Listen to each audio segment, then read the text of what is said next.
ராமநாதபுரத்தில் 16 அம்ச கோரிக்கையை வலியுறுத்தி தமிழ்நாடு ஊரக வளர்ச்சித்துறை அனைத்து சங்கங்களின் கூட்டமைப்பு சார்பில் கவனஈர்ப்பு ஆர்ப்பாட்டம் நடைபெற்றது. ராமநாதபுரம் மாவட்ட ஆட்சியர் அலுவலகம் அருகே தமிழ்நாடு ஊரக வளர்ச்சித்துறை அனைத்து சங்கங்களின் கூட்டமைப்பு சார்பில் மக்கள் நலப்பணியாளர்களுக்கு பணி நிரந்தரம் செய்யவும், தூய்மை காவலர்களுக்கு மாத ஊதியம் 10,000 ஊராட்சி மூலம் வழங்கிட வேண்டும், ஊராட்சி செயலாளர்களை அரசின் ஓய்வூதிய திட்டத்தில் இணைக்க வேண்டும், சுகாதார ஒருங்கிணைப்பாளர்களுக்கு ஊதிய நிர்ணயம் செய்திட வேண்டும் உள்ளிட்ட 16 அம்ச கோரிக்கையை வலியுறுத்தி கவனஈர்ப்பு ஆர்ப்பாட்டம் நடைபெற்றது. இந்த ஆர்ப்பாட்டத்தில் மாவட்ட தலைவர் முருகன் தலைமை வகித்தார். மாவட்ட செயலாளர் முத்துராமலிங்கம், பொருளாளர் சிவசாமி ஆகியோர் முன்னிலை வகித்தனர்.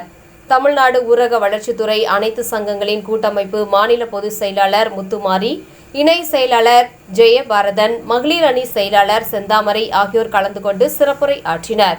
இதில் கூட்டமைப்பு மாவட்ட தலைவர் முத்துகிருஷ்ணன், கணினி இயக்குவோர் சங்க மாவட்ட தலைவர் ரமேஷ் உள்ளிட்ட 500க்கும் மேற்பட்டவர்கள் கலந்து கொண்டு 16 அம்ச கோரிக்கையை வலியுறுத்தி கவனஈர்ப்பு ஆர்ப்பாட்டத்தில் ஈடுபட்டனர்.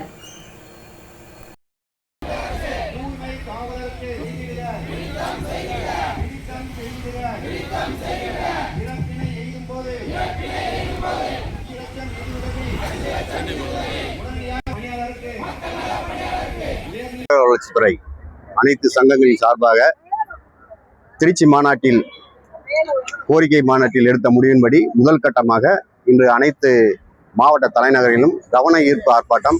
இந்த அடிப்படை பணியாளர்களான ஓசி ஆபரேட்டர், தூய்மை காவலர், துப்புரவு பணியாளர், ஊராட்சி செயலாளர்கள், மக்கள் நல பணியாளர்கள், எம்ஜிஎன்ஆர்ஜிஎஸ் கணினி இயக்குநர்கள், கணினி ஆபரேட்டர்கள், வட்டார மற்றும் மாவட்ட சுகாதார ஒருங்கிணைப்பாளர்கள் இவர்களின் வாழ்வாதார கோரிக்கைகளை கருத்தில் கொண்டு 16 அம்ச கோரிக்கைகளை வலியுறுத்தி 3 கட்ட போராட்டங்களாக வழிநடத்தி செல்கிறோம். இன்று முதல் கட்டமாக அனைத்து மாவட்ட தலைவர்களும் நடைபெற்று வருகிறது.